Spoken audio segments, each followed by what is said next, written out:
মার্কিন president Donald ট্রাম্পের সঙ্গে জাপানের প্রধানমন্ত্রীর ঘনিষ্ঠতা যখন আন্তর্জাতিক রাজনীতিতে নতুন বার্তা দিচ্ছে, ঠিক তখনই বিতর্কিত কুরিল দ্বীপপুঞ্জের রুশ প্রেসিডেন্ট ভ্লাদিমির পুতিনের সফর ঘিরে তৈরি হয়েছে নতুন উত্তেজনা।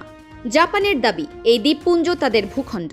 অন্যদিকে দ্বিতীয় বিশ্বযুদ্ধের পর থেকেই অঞ্চলটি রাশিয়ার নিয়ন্ত্রণে।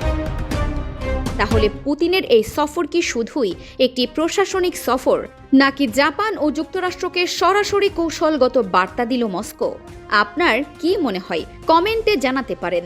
ভিডিওর শেষেও থাকছে এই প্রশ্নের উত্তর খোঁজার চেষ্টা। আপনারা দেখছেন ডিইউবি নিউজ। 13 আগস্ট প্রশান্ত মহাসাগরের কুরিল দ্বীপপুঞ্জে সফর করেন রাশিয়ার প্রেসিডেন্ট ভ্লাদিমির পুতিন। সফরের সময় তিনি স্থানীয় একটি মাছ প্রক্রিয়াজাতকরণ কারখানা পরিদর্শন করেন, পাশাপাশি একটি স্কুল ও হাসপাতালেও যান। স্থানীয় বাসিন্দাদের সঙ্গে কথা বলেন এবং আঞ্চলিক প্রশাসনের কর্মকর্তাদের সঙ্গে বৈঠক করেন। দেখতে এটি একটি সাধারণ সরকারি সফর মনে হলেও এর পেছনে রয়েছে কয়েক দশকের পুরনো ভূখণ্ড বিরোধ। কারণ কুরিল দ্বীপপুঞ্জের দক্ষিণ অংশের 4টি দ্বীপ নিয়ে রাশিয়া ও জাপানের মধ্যে দীর্ঘদিন ধরে বিরোধ চলে আসছে। জাপানে এই দ্বীপগুলোকে বলা হয় নর্দার্ন টেরিটরিজ, আর রাশিয়ার কাছে এগুলো কৌশলগতভাবে গুরুত্বপূর্ণ ভূখণ্ড। দ্বিতীয় বিশ্বযুদ্ধের শেষ দিকে সোভিয়েত বাহিনী দ্বীপগুলো নিজের নিয়ন্ত্রণে নিয়ে নেয়। এরপর থেকেই অঞ্চলটির মালিকানা নিয়ে দুই দেশের মধ্যে বিরোধ অব্যাহত রয়েছে। আর এই দ্বীপগুলোর গুরুত্ব শুধু রাজনৈতিক নয়, সামরিক দিক থেকেও অনেক বেশি।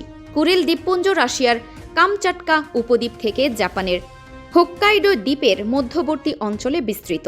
এই এলাকার সামুদ্রিক পথ রাশিয়ার নৌবাহিনীর জন্য অত্যন্ত গুরুত্বপূর্ণ, বিশেষ করে প্রশান্ত মহাসাগরে রুশ নৌবহর ও সাবমেরিনের চলাচলের ক্ষেত্রে কুরিল দ্বীপপুঞ্জ গুরুত্বপূর্ণ কৌশলগত অবস্থান তৈরি করে।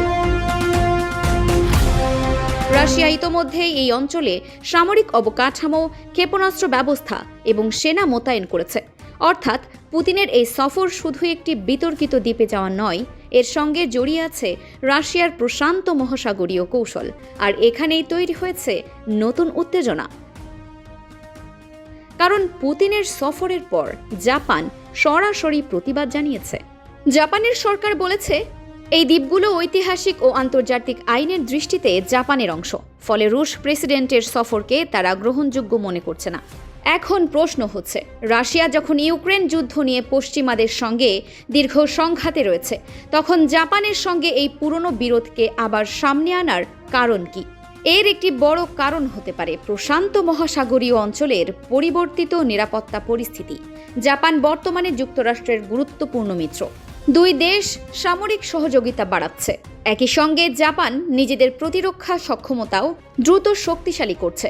অন্যদিকে রাশিয়া, চীন ও উত্তর কোরিয়ার সঙ্গে কৌশলগত সম্পর্ক আরও গভীর করছে। পুতিনের কুরিল সফরের ঠিক আগেই উত্তর কোরিয়ার ব্যালিস্টিক ক্ষেপণাস্ত্র উৎক্ষেপণের ঘটনাও নতুন করে আলোচনায় আসে। ফলে পূর্ব এশিয়ায় চীন, রাশিয়া ও উত্তর কোরিয়ার একদিকে এবং যুক্তরাষ্ট্র, জাপান ও তাদের মিত্রদের অন্যদিকে অবস্থান নেওয়ার প্রবণতা আরও স্পষ্ট হয়েছে। তবে কুরিল দ্বীপপুঞ্জ নিয়ে উত্তেজনা নতুন কিছু নয়। দুই দেশের সম্পর্কের সবচেয়ে বড় সমস্যাগুলোর একটি হচ্ছে এই ভূখণ্ড বিরোধ। এই বিরোধের কারণে দ্বিতীয় বিশ্বযুদ্ধের পর দীর্ঘ সময় ধরে রাশিয়া ও জাপানের মধ্যে পূর্ণাঙ্গ শান্তি চুক্তি নিয়েও জটিলতা রয়েছে। এখন পুতিনের সরাসরি সফর সেই পুরনো ক্ষতকে আবারও সামনে নিয়ে এসেছে। জাপানের জন্য এটি শুধু সার্বভৌমত্বের প্রশ্ন নয়, বরং নিরাপত্তা প্রশ্নও। কারণ কুরিল দ্বীপপুঞ্জ থেকে রাশিয়া প্রশান্ত মহাসাগরের গুরুত্বপূর্ণ সামুদ্রিক অঞ্চল পর্যবেক্ষণ করতে পারে।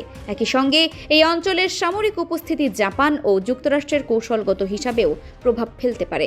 তবে এটাও মনে রাখতে হবে, পুতিনের এই সফরকে সরাসরি কোনো সামরিক সংঘাতের প্রস্তুতি হিসেবে দেখার মতো নিশ্চিত প্রমাণ এখনও নেই।